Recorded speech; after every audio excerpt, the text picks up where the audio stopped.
এটা মুখ তোলে ভালো করে মুখ কর এরকম সরল বাংলা ভাষায়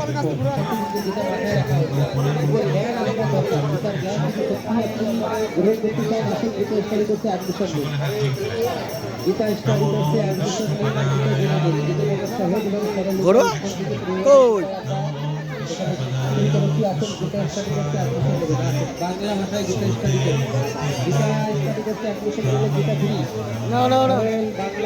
বাংলা গীতা গীতা ফ্রি পাবেন গীতা ফ্রি আসুন গীতা জানা সকলের উচিত সকল বাংলা ভাষায় এটা এই গীতা স্টাডি করতে সুন্দর ব্যবস্থাপনা এখানে রয়েছে বাড়ি বসে এই গীতা স্টাডি কোর্স করতে পারবেন অ্যাডমিশন নিতে পারবেন ছোট বড় সকলেই অ্যাডমিশন নিতে পারবেন কোনো ডকুমেন্ট দরকার নেই আপনার নাম ঠিকানা হলেই হবে আসুন গীতা স্টাডি করতে অ্যাডমিশন নিন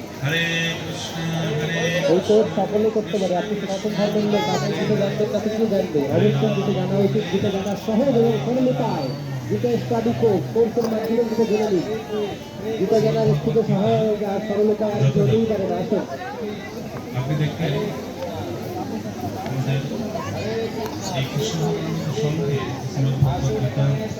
পাওয়া যায় লেখা আছে দেখবেন শ্রীমদ ভগবদ গীতা যথাযথ।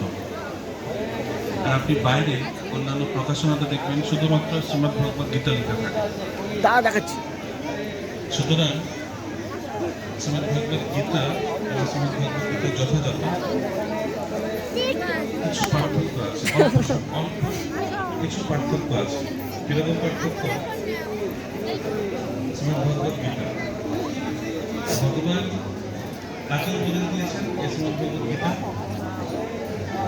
তাকে অর্জন করে।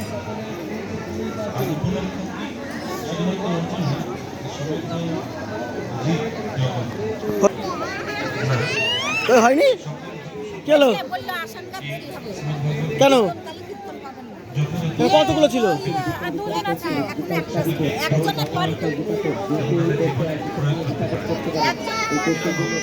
করে নিতে পারতে এত স্পষ্টভাবে নেই, কখনো কখনো একটু বিকৃতভাবে বিশ্লেষণ করা আছে। কোথাও কোথাও আপনি দেখবেন যে ভগবদ্গীতার মূল বিষয়বস্তু নেই সেখানে। বিষয়বস্তুকে কখনো বিকৃত করেননি, যথাযথভাবে এই সমাজে প্রতিষ্ঠা করেছেন, প্রকাশিত করেছেন। সেই জন্য শ্রীমদ ভগবদ গীতাকে বলা হয়, পাশে লেখা আছে অ্যাজ ইট ইজ, যেমন ভগবান বলেছেন সেরকম ভাবে ব্যাখ্যা করেছেন।